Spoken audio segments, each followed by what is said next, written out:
નમસ્કાર વિદ્યાર્થી મિત્રો, કિશોર ગજેરા યુટ્યુબ ચેનલમાં આપ સૌનું સ્વાગત છે. આપણે અભ્યાસ કરી રહ્યા છીએ પરિવર્તનશીલ અંદાજપત્ર, એનો દાખલા નંબર 29. મિત્રો, દાખલા નંબર 29 અને 30 વેરી મોસ્ટ આઈએમપી. બરાબર ધ્યાનથી જોજો, આ એક અલગ પદ્ધતિના છે. નંબર જોઈએ 29. કુરાન કંપની લિમિટેડની ઉત્પાદન શક્તિ 100% પ્રવૃત્તિએ 2000 એકમો છે. 100% એ કામ કરે તો 2000 એકમો બનાવી શકે. 2021 ના વર્ષ માટે ઉત્પાદનની વિગતો નીચે પ્રમાણે છે.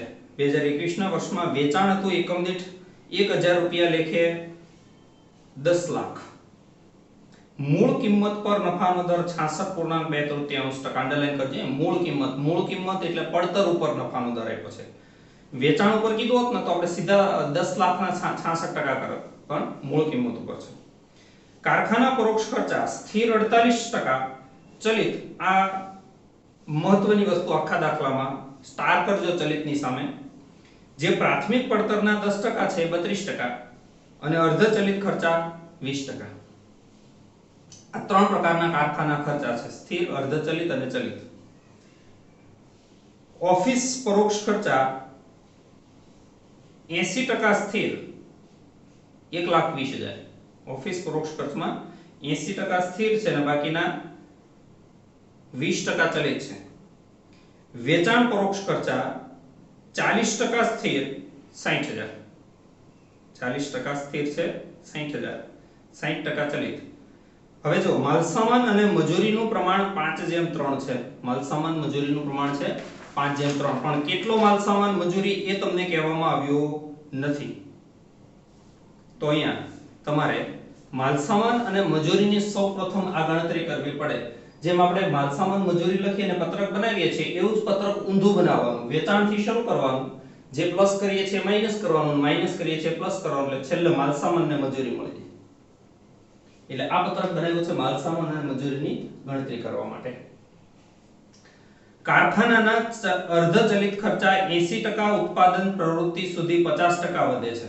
80% સુધી કામ થાય તો 50% વધે અને ત્યારબાદ તેમાં 100% વધારો થાય છે. એટલે 80% થી 100% એ કામ કરે તો એમાં 100% વધારો થાય, સીધા ડબલ થઈ જાય છે. એકમ દીઠ વેચાણ કિંમત સરખી રહેશે. વેચાણ કિંમતમાં કોઈ ફેરફાર થશે નહીં. કુરાન કંપની લિમિટેડ માટે 50%, 75% અને 100% ઉત્પાદન પ્રવૃત્તિ માટે પરિવર્તનશીલ બજેટ તૈયાર કરો.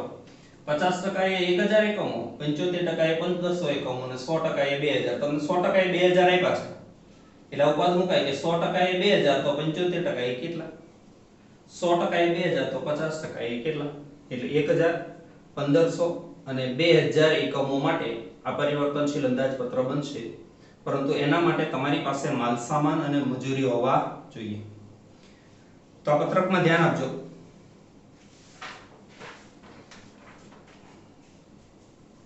સૌપ્રથમ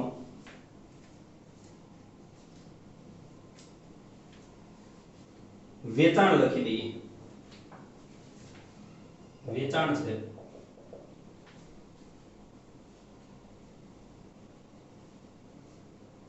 10 લાખ.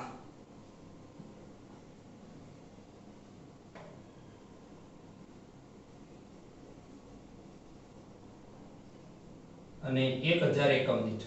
તમે 10 લાખ ભાગ્યા 1000 કરો ને એટલે આ 1000 એકમોનું પત્રક છે એવું સમજો. જે કઈ અહીંયા ભાગાકાર કરવાનો આવે 1000 એકમો એ ભાગાકાર કરવાનો. 10 લાખ ભાગ્યા 1000 વેચાણ કિંમત કરો એટલે એકમો આવે 10,000.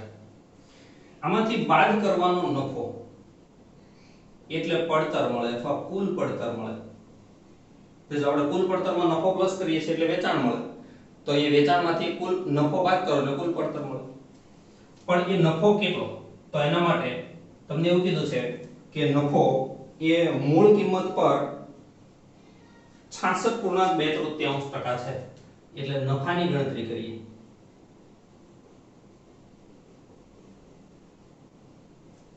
ધારો કે મૂળ કિંમત 100 હોય.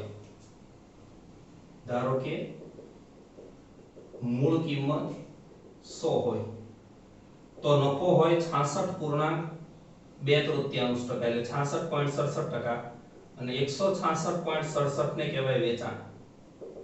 તો તમારી પાસે જે 10 લાખ છે એ 166.67% લેખે છે। આનાથી પદ શરૂ કરવાનું કે જો વેચાણ 166.67 તો નફો 66.67।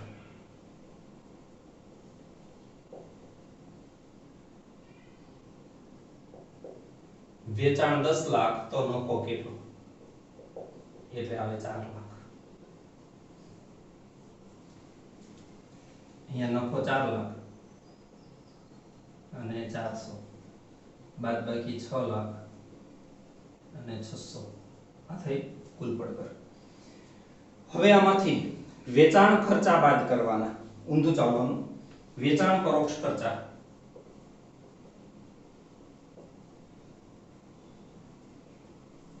બે પ્રકારના છે, સ્થિર અને ચલિત। સ્થિર 40%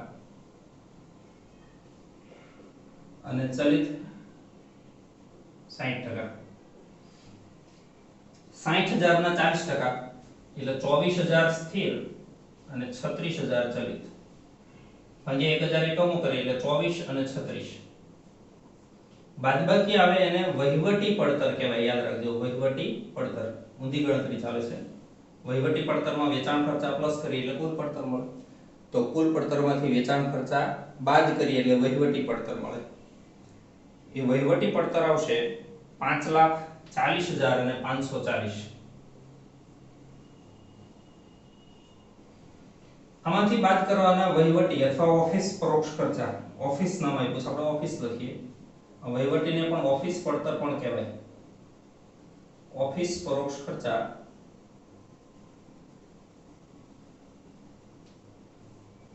એમાં પણ 80% સ્થિર છે, એટલે સ્થિર 80% અને ચલિત 20%। કુલ છે 1,20,000 એટલે 96,000 અને 24,000।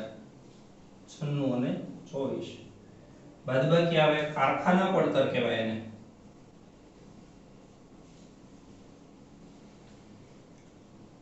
કારખાના પડતર 4,20,000 અને 420। હવે મહત્વની વસ્તુ બરાબર ધ્યાન આપજો, માઈનસ કારખાના પરોક્ષ ખર્ચ।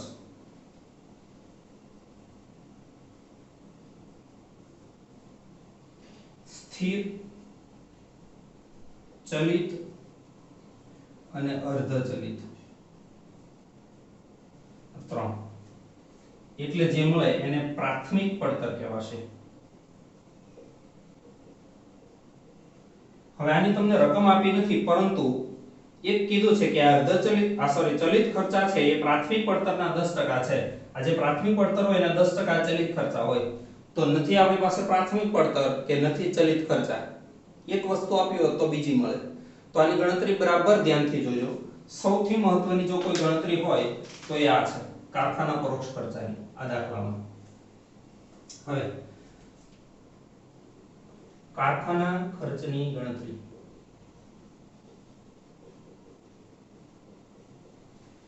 પહેલો નિયમ, તમને જેના ઉપર ટકા આપ્યા હોય એના બરાબર 100 ધારી લેવાના। શેના ઉપર ટકા આપ્યા છે કે પ્રાથમિક પડતરના 10% કીધા છે, પણ આપણી પાસે પ્રાથમિક પડતર નથી એટલે પ્રાથમિક પડતર ધારી લેવાની 100।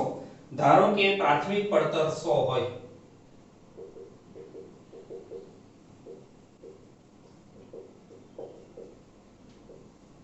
તો પ્લસ ચલિત કારખાના ખર્ચ કેટલો હોય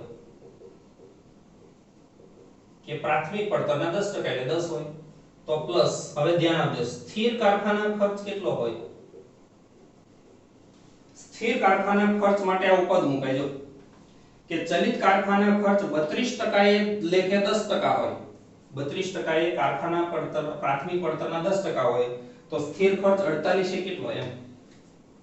સ્થિર કારખાના ખર્ચ 32 એ 10 તો 48 એ કેટલો, આ ચલિત છે। ચલિત ખર્ચ 32% એ 10 હોય તો સ્થિર 48 એ કેટલો, એટલે એ આવશે 15। એવી જ રીતે અર્ધ ચલિત કારખાના ખર્ચ,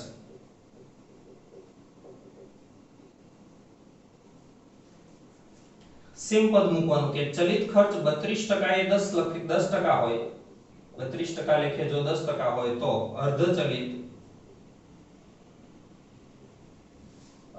આપ્યો છે 20% એ કેટલો,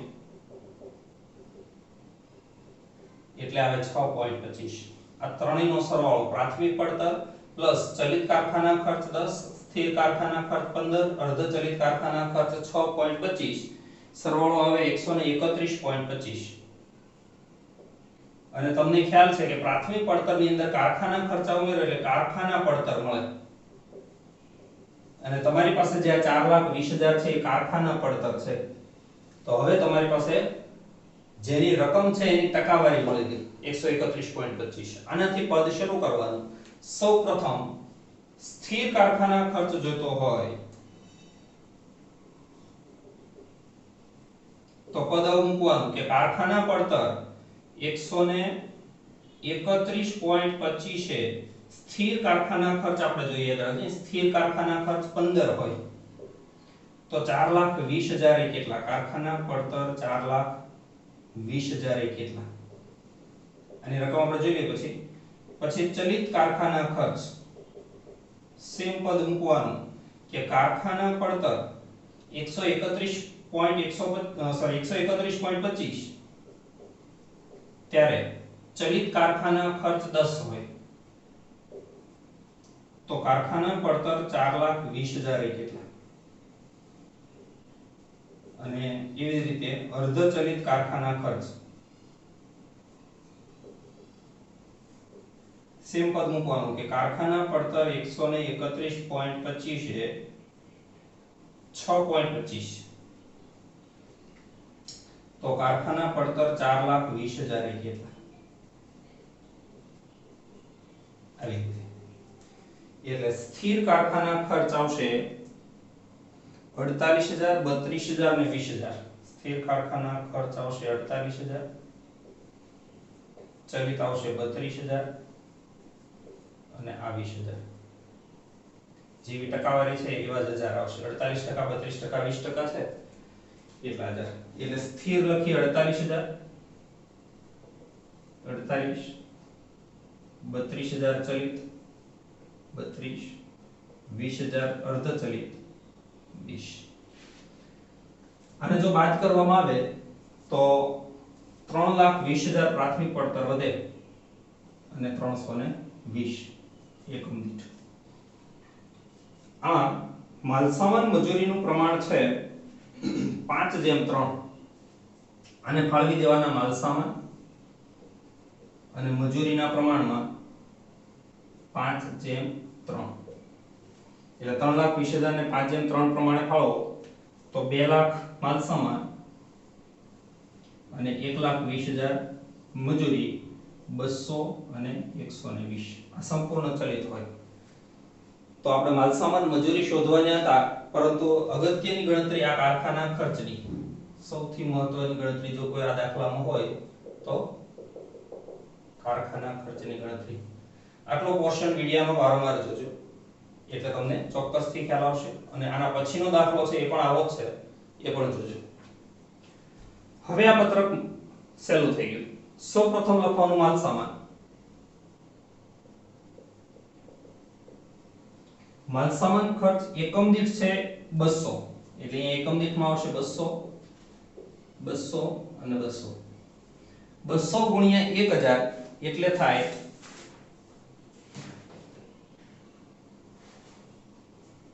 2 લાખ, 3 લાખ, 4 લાખ.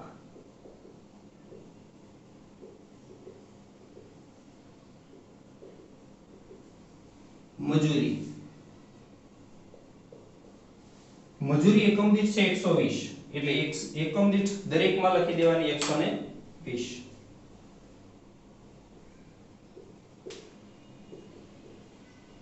એકસો 20 ગુણ્યા 1,000 એટલે 1,20,000, 1,80,000, 240. આનો સરવાળો એ પ્રાથમિક પડતર 320, 3,20,000, 320, 480, 320, 640. આમાં પ્લસ કારખાના પરોક્ષ ખર્ચ. કારખાના પરોક્ષ ખર્ચ ત્રણ પ્રકારનો છે: સ્થિર, ચલિત અને અર્ધચલિત. સ્થિર, ચલિત, અર્ધચલિત. સ્થિર 48,000 એટલે દરેકમાં 48,000 કુલ રકમ.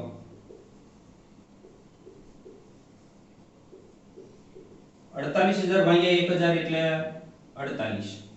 48,000 ભાગ્યા 1500 એટલે 32 અને 24. હવે ચલિત એકમ દીઠ 32, દરેકમાં 32, એકમ દીઠમાં 32. 32 ગુણ્યા 1,000 એટલે 32,000.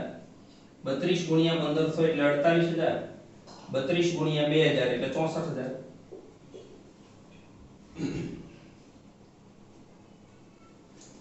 હવે અર્ધચલિત એ આ કુલ લેવાનો, પહેલા 20,000, અહીંયા ધ્યાન આપજો, આ 20,000. હવે એવું કીધું છે કે અર્ધચલિત ખર્ચ જો ઉત્પાદન શક્તિ 80% સુધી પહોંચે, 80% સુધી, તો એમાં 50% વધારો થાય. એટલે અહીંયા 20,000, 80% સુધી એટલે કે 50 થી 80 ની વચ્ચે એમાં 50% વધારો થાય. 20,000 માં 50% વધારો કરો એટલે 30,000 થાય. અને 80% થી વધુ એટલે કે 100% સુધીમાં 100% વધારો થાય. એટલે 20,000 પ્લસ 100% વધારો એટલે 40,000 થાય. 20,000 ભાગ્યા 1,000 એટલે 20. 30,000 ભાગ્યા 1500 એટલે પણ 20. અને 40,000 ભાગ્યા 2,000 એટલે 20. આનો સરવાળો એ કારખાના પડતર.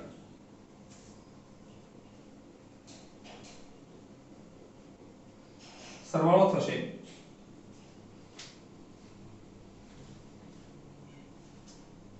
420, 4,20,000. ત્યાર પછી 404, 6,06,000.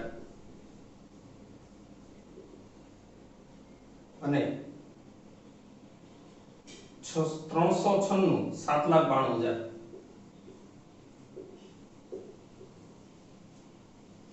આમાં પ્લસ ઓફિસ પરોક્ષ ખર્ચા.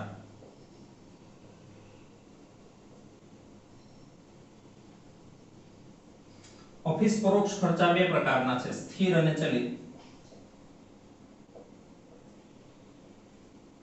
સ્થિર છે 96,000 એટલે કુલની કોલમમાં 96,000.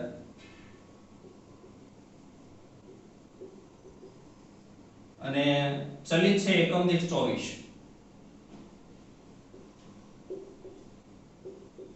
96,000 ભાગ્યા 1,000 એટલે 96. 96,000 ભાગ્યા 1500 64 અને 48. 24,000 ગુણ્યા 1,000 એટલે 24,000. 24,000 ગુણ્યા 1500 એટલે 36,000 અને 48,000. આનો સરવાળો કેવા છે? ઓફિસ પડતર.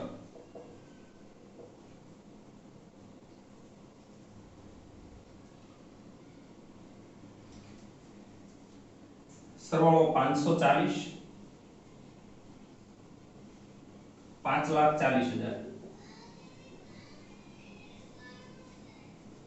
492, 7,38,000. 468 અને 9,36,000.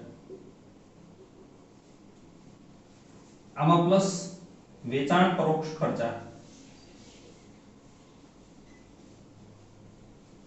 વેચાણ પરોક્ષ ખર્ચા બે પ્રકારના છે: સ્થિર અને ચલિત.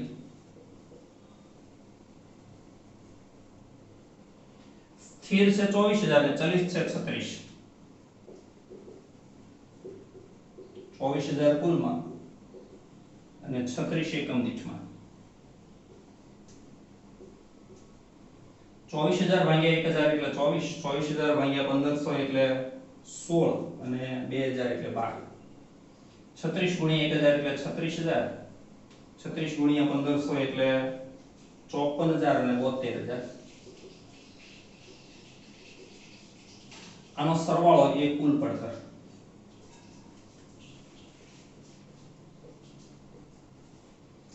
એમાં નફો પ્લસ કરીએ એટલે મળે વેચાણ.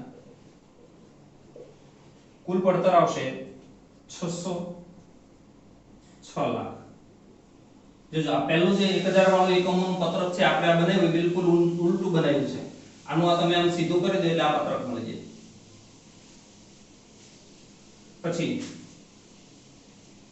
544 8,16,000 અને 516 10,32,000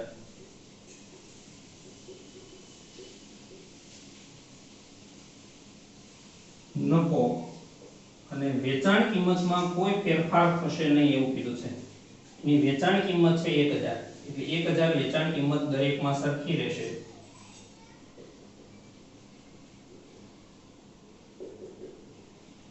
एक 1000 गुणिया एकमो એટલે 10 લાખ 15 લાખ અને 20 લાખ।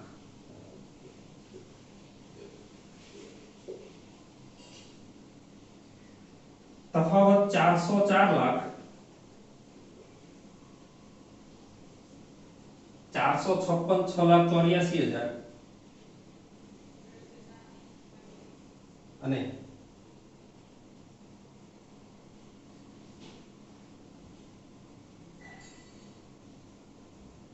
484 9,68,000 આ થઈ ગયો નફો। Thank you friends.